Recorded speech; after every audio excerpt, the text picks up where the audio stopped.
Então, segundo ano, vamos lá, conforme eu havia prometido, vamos terminar essa parte da membrana, tá? Então, a membrana é o nosso porteiro da célula, ela está em todas as células e ela controla tudo que entra e tudo que sai. E nós damos o nome de permeabilidade seletiva. Permeável, flechinha, é o que permite a entrada e saída de substâncias, e seletivo porque seleciona. Então, aqui eu fiz um desenho bem caseiro, trazendo a composição da membrana. É uma bicamada de fosfolipídios, ou seja, de fósforo agregado com lipídio, que é gordura, e mergulhado nessa membrana você tem carboidrato, flechinha nisso, coloca aí açúcar, tá? E também glicoproteínas, que é glicose com proteína. Nós temos dois tipos de transporte através da membrana, o transporte ativo e o transporte passivo. O transporte ativo, a substância vai do lado que tem menos para o lado que tem mais. Então, como vai contra o gradiente, então pode anotar aí, ó, contra o gradiente, a concentração, a célula gasta ATP, energia. Já o transporte passivo é o contrário, a substância vai da onde tem mais para onde tem menos. Então, não há gasto de ATP, de energia. Aqui no transporte passivo, bota uma flechinha, vai a favor do gradiente, a favor do fluxo. Um exemplo clássico de transporte ativo é a bomba de sódio e potássio, tá? Sódio, potássio, dentro dos neurônios. Então, dentro do neurônio tem mais quantidade de potássio. E o potássio e o sódio estão o tempo todo entrando e saindo do neurônio, por isso é o nome bomba, a entrada e saída desses minerais. Quando o potássio entra, ele está indo do lado que tem menos para o lado que tem mais, então há gasto de energia.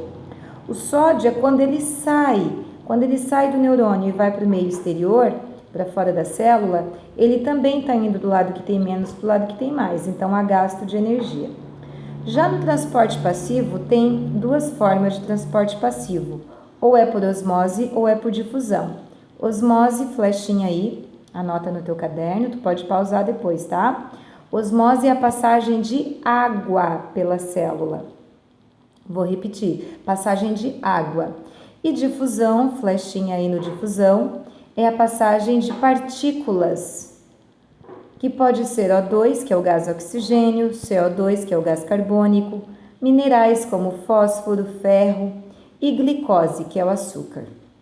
Dentro da osmose, que é a passagem de água, tem três situações aqui. Ou a célula sofre turgência, ou plasmoptise, ou plasmólise, tá? Ela pode ficar também equilibrada com o meio, ou chegar nessas três situações. Turgência é quando a água entra na célula e a célula incha. Plasmoptise é quando entra tanta água que a membrana se rompe, a célula explode, morre. E plasmólise é o contrário de turgência, a célula perde água para o meio. Um exemplo de plasmólise, anota aí flechinha, é alface na salada. Quando você pega a folha de alface e coloca sal, o sal ele puxa essa água da célula da alface, então ela fica com plasmólise, tá? Transporte em bloco através da membrana. Existem duas formas aí, ou por endocitose ou por exocitose. Endo vem do grego, quer dizer dentro, exo quer dizer fora. Então, endocitose é quando entra algo dentro da célula, ou quando a célula engloba alguma coisa, tanto faz. Exo é algo que sai da célula, a célula expele, ela pode colocar para fora ou secreções ou resíduos. Flechinha aí na palavra secreções.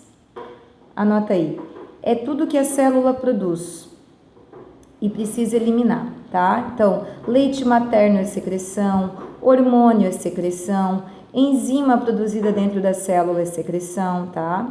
E resíduo seria, flechinha aí, o lixo celular, o lixo do metabolismo da célula. Voltando aqui para a endocitose, ela pode ser por fagocitose ou por pinocitose. Fago vem do grego, quer dizer comer, pino quer dizer beber. Então, flechinha aqui na fagocitose. Anota aí. A célula engloba partículas sólidas, tá? A célula engloba partículas sólidas. E na pinocitose, faz uma flecha, a célula engloba partículas líquidas. E a plasmocitose é a eliminação de resíduos ou secreções. Para a gente terminar a última parte, aqui você tem um esquema um pouco mais aprofundado da fagocitose, onde aqui você tem uma célula animal e a partícula sólida. Essa partícula sólida pode ser uma alga, pode ser um protozoário, pode ser uma bactéria, tá? E aí o que a membrana faz? A membrana, ela projeta falsos pés com ela mesma, ela vai se projetando, ó. E o nome dessa projeção é pseudópode. Então a membrana vai englobando essa partícula até engolir. Aí entra em ação uma organela muito importante chamada lisossomo. Ela tem enzimas que vão fazer a digestão. Então o lisossomo se junta com aquela partícula e vai fazer o vacúolo digestivo e vai digerir. E aquilo que é importante, a célula absorve, anota aí. E o resto a célula elimina por plasmocitose. Então a fagocitose, para que ela serve? Nos protozoários, flechinha aí, ameba, por exemplo, que são seres de uma célula, a fagocitose é para se locomover e para se alimentar. E em nós, seres humanos, lá no sangue tem os leucócitos, flechinha aí nos leucócitos, glóbulos brancos do sangue, são os nossos soldados. E tem um tipo de soldado chamado macrófago, que através da fagocitose engole bactérias, tá? Então, para nós, a fagocitose tem função de defesa. Minha rua é bem barulhenta, tá? Flechinha aí na palavra defesa. Imunidade. Tem a função de fazer a nossa imunidade, a nossa defesa, ok? E a última partezinha aqui da nossa revisão 1 são as especializações da membrana. Flechinha aí na especialização. São outras funções. Então, a membrana, além de ser o porteiro, também pode atuar de outras formas.